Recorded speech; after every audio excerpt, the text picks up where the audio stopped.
అదే RTV app వార్తల్ని క్షణాల్లో చదివే అవకాశం ఉంటుంది. ఒక న్యూస్ పేపర్, ఒక టెలివిజన్ ఛానల్ మీ చేతుల్లో ఎప్పుడూ ఉంటాయి. రేపు నెల 13వ తేదీ ఎన్నికలు ఉన్నాయి.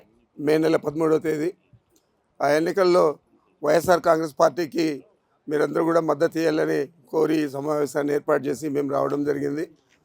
మరి మీకు తెలుసు, జగన్మోహన్ రెడ్డి గారు ఈ 5 సంవత్సరాల్లో ఎన్నికల ముందు ఏవైతే హామీలు ఇచ్చాడో, ఎన్నికల మేనిఫెస్టో కేవలం 2 పేజీల మేనిఫెస్టోలో ఏం చెప్పాడో అవన్నీ పూర్తి స్థాయిలో అమలు చేశాడు.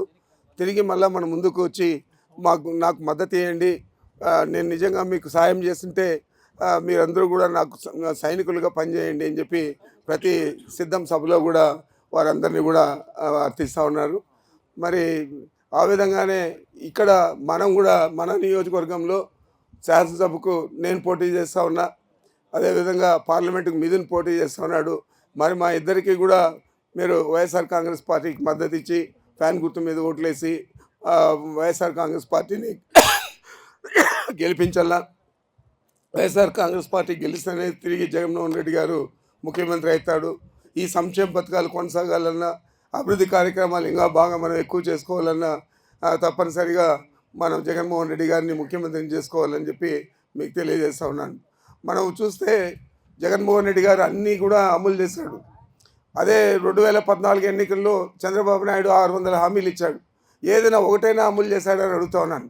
ఆ రోజు మహిళలకంతా చెప్పాడు, మీరు బ్యాంకులకు డబ్బులు కట్టద్దండి, నేనే వస్తాను, ముఖ్యమంత్రి అయిన తర్వాత చెల్లిస్తానని చెప్పాడు. మీ అప్పులన్నీ కూడా మాఫీ చేస్తా అన్నాడు. మరి రైతు రుణాలు మాఫీ చేస్తా అన్నాడు.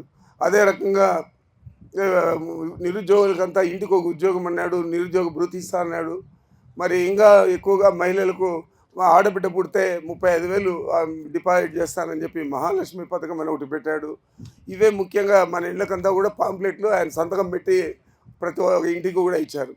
మరి ఏదైనా ఒకటైనా చేశాడా, లేదా మనకు ఆయన ఇంకేదైనా చెప్పకుండా ఆయన ఏదైనా చేశాడా అంటే ఎన్నికల హామీల గురించి ఆయన మాట్లాడలేదు.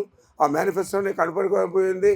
పైపెచ్చు ఆయన అధికారంలోకి వచ్చిన తర్వాత 5 సంవత్సరాలు కూడా మన రాజధాని చుట్టూనే తిరిగింది. అమరావతిలో అక్కడ ఉండే భూములు కొనుగోలు చేయడం, ఆ రాజధాని అది కూడా దానికి పేరు ఆయన పెట్టుకొని తాత్కాలిక రాజధాని అని చెప్పి ఒక 4 బిల్డింగ్లు కట్టడం, 1000 కోట్లన్నీ కూడా అప్పుడు ఆ 5 సంవత్సరాల్లో వృధా అయిపోయినాయి ప్రభుత్వ ధనం అంతా. మరి జగన్మోహన్ రెడ్డి గారు వచ్చి ఈ సంక్షేమ పథకాలను అమలు చేస్తా అంటే 1.5 సంవత్సరం ముందు చంద్రబాబు నాయుడే చెప్పాడు, ఈ రాష్ట్రం శ్రీలంక అయిపోయింది, అంటే శ్రీలంక దివాలా తీసింది కాబట్టి శ్రీలంక మాదిరి ఈ రాష్ట్రం కూడా దివాలా తీసింది, తొందరలోనే ఈ ప్రభుత్వం పడిపోతుందని కూడా ఆయన చెప్పడం జరిగింది. 1.5 సంవత్సరం అయింది దాదాపు. చెప్తే మరి అలాంటి వ్యక్తి వస్తే మళ్ళీ ముఖ్యమంత్రిగా ఈ సంక్షేమ పథకాలు అమలు చేస్తాడా? ఇప్పుడు ఆయన ఏదో చెప్తా ఉన్నాడు సూపర్ 6 అని, 6 గ్యారంటీలు అని. ఆ 6 గ్యారంటీలు అమలు చేయాలంటే 2,50,000 కోట్లు కావాలి. వాటికి తోడు ఇంకా ఏం చెప్తాడు, మేనిఫెస్టో ఇంకా ఆయన రిలీజ్ చేయలేదు. మన భవిష్యత్తుకు ఆయన గ్యారంటీ ఇస్తా అంటున్నాడు, మీ భవిష్యత్తుకు నా గ్యారంటీ అని కూడా చెప్తా ఉన్నాడు. మరి ఇవన్నీ కూడా అమలు చేసేదానికైనా మనం ఆలోచన చేయాలని మీకు మనం చేస్తా ఉన్నాను. గతంలో చేయలేదు, అధికారంలోకి మనం ఇచ్చా కూడా 5 సంవత్సరాలు అధికారంలో ఉన్నాడు, కానీ చేసింది ఏమీ లేదు. మరి ఇప్పుడు మళ్ళా తిరిగి వచ్చి 6 గ్యారంటీలు అంటూ ఉన్నాడు. ఇంకా జగన్మోహన్ రెడ్డి గారు సిద్ధం సభల్లో అంతా మీరు టీవీల్లో అంతా కూడా చూస్తుంటారు. ఏం చెప్తా ఉన్నాడు, ఒక్కొక్క మహిళకు కేజీ బంగారు ఇస్తానంటాడు, ఒక్కొక్క రైతుకు బెంజ్ కారు కొనిస్తా అంటాడు. జగన్మోహన్ రెడ్డి గారు చెప్పిన మాటలేదు. మరి యువకుడికి ఉద్యోగంతో పాటు మోటార్ సైకిల్ ఇస్తా అంటాడు. మరి ఇవన్నీ అమలు చేస్తాడా? అమలు చేసేదానికి వీలవుతుందా లేదా ఆలోచన చేయండి. ఇంకా ఆయన మేనిఫెస్టో దాంట్లో ఇంకేమేమి పెడతాడు ఇవన్నీ చూసి మీకంతా కూడా నోరూరి చంద్రబాబుకు మనం మద్దతు ఇవ్వాలా, తప్పనిసరిగా ఇవన్నీ కూడా వస్తాయి మనకు అని మీరు ఆలోచన చేస్తే రాబోయే 5 సంవత్సరాలు మళ్ళీ అంధకారంలో ఉంటుంది తప్ప మనకు ఏది కూడా జరగదని చెప్పి మీరందరూ కూడా భావించండి. తప్పనిసరిగా జగన్మోహన్ రెడ్డి గారు ఏం చెప్తే అది చేశాడు, ఏం చెప్పాడో అది చేశాడు. ఇప్పుడు కూడా ఏం చెప్తాడో అది రాబోయే 5 సంవత్సరాల్లో చేస్తాడు.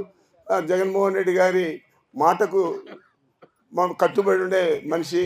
మన చంద్రబాబు నాయుడు కథ మనందరికీ తెలుసు.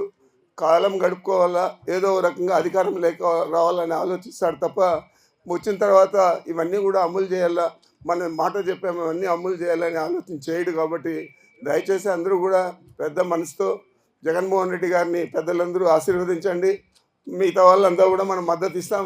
తప్పనిసరిగా వారు ముఖ్యమంత్రి అయ్యేదానికి దోహదపడదామని మీకు మనవి చేస్తున్నాను. ఈరోజు మన భారతదేశంలోనే మన రాష్ట్రంలో ఉన్న మహిళా సంఘాలు ప్రథమ స్థానంలో ఉన్నాయని కూడా మీకు మనవి చేస్తూ ఉన్నాను.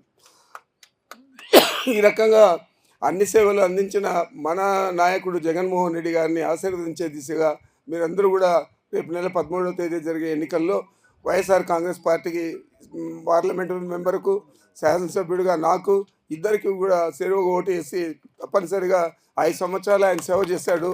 5 సంవత్సరాల్లో ఒక ఓటే మనం అడుగుతా ఉన్నాం. ఈ ఓటు వేస్తే మళ్ళీ 5 సంవత్సరాలు మీ సేవలో ఉంటాడు జగన్మోహన్ రెడ్డి గారు. కాబట్టి శాసనసభ్యుల సంఖ్యాబలం కూడా ఎక్కువగా ఉంటేనే ఆయన ముఖ్యమంత్రి అవుతాడు. కాబట్టి మీరందరూ కూడా పెద్ద మనసుతో 13వ తేదీ పాల్మాలి పోలింగ్కి పోకుండా ఉండకూడదు. పోలింగ్కి అందరూ పోవాలా, అందరూ కూడా వైఎస్ఆర్ కాంగ్రెస్ పార్టీకి మద్దతు ఇవ్వాలా, ఓటు వేయాలా అని చెప్పి మీ అందరికీ మనవి చేస్తూ నాకు అవకాశం ఇచ్చి మీ అందరికీ నమస్కరించుకుంటున్నాను. ఏ నియోజకవర్గంలో కూడా చేయనట్లు అన్ని అభివృద్ధి కార్యక్రమాలు కూడా చేశాం. ఇంకా కొన్ని పూర్తి కావాల్సింది. మరీ ముఖ్యంగా మనం త్రాగునీటికి, సాగునీటికి ఏదైతే జగన్మోహన్ రెడ్డి గారు గండికోట రిజర్వాయర్ నుంచి పైప్ లైన్ ద్వారా ఇచ్చి మనకు 3 రిజర్వాయర్లు మంజూరు చేశారు. దాంట్లో ఒకటి ఆవులపల్లి రిజర్వాయరు. ఈ ఆవులపల్లి రిజర్వాయర్ పూర్తయితే మన 5 మండలాలకు సోమల, సదుం, పులిచెర్ల, రొంపుచెర్ల, పీలేరు ఈ 5 మండలాలకు కూడా సాగునీరు, తాగునీరు ఇచ్చేదానికి మనం చర్యలు తీసుకుంటాం. ఈరోజు చంద్రబాబు నాయుడు గారు అధికారం లేకపోయినా కూడా కోర్టుల ద్వారా దాదాపు సుప్రీంకోర్టు దాకా పోయి దాని మీద స్టే తీసుకొచ్చారు. ప్రస్తుతానికి ఆగింది. మరి ఎన్నికలైన తర్వాత ప్రభుత్వం ఎలాగో దాన్ని గెలుస్తుంది. గెలిచిన తర్వాత ఒక సంవత్సరం లోపల పూర్తి చేసి అన్ని గ్రామాలకు కూడా ఇప్పుడు ఏదైతే మనం కొత్తగా నిర్మిస్తూ ఉంటామో ఓవర్ హెడ్ ట్యాంకులు, వాటన్నిటికీ కూడా పైప్ లైన్ ద్వారా కనెక్షన్ ఇచ్చి ఇంటింటికి కుళాయి ద్వారా నీళ్ళు ఇచ్చే పరిస్థితి కల్పిస్తామని చెప్పి మీకు మనవి చేస్తా ఉన్నాను. మరిన్ని వీడియోస్ కోసం ఛానల్ ని సబ్స్క్రైబ్ చేయండి. లేటెస్ట్ అప్డేట్స్ కోసం వాట్సాప్ ఛానల్ ని ఫాలో చేయండి. అండ్ లింక్ డిస్క్రిప్షన్ లో ఉంది.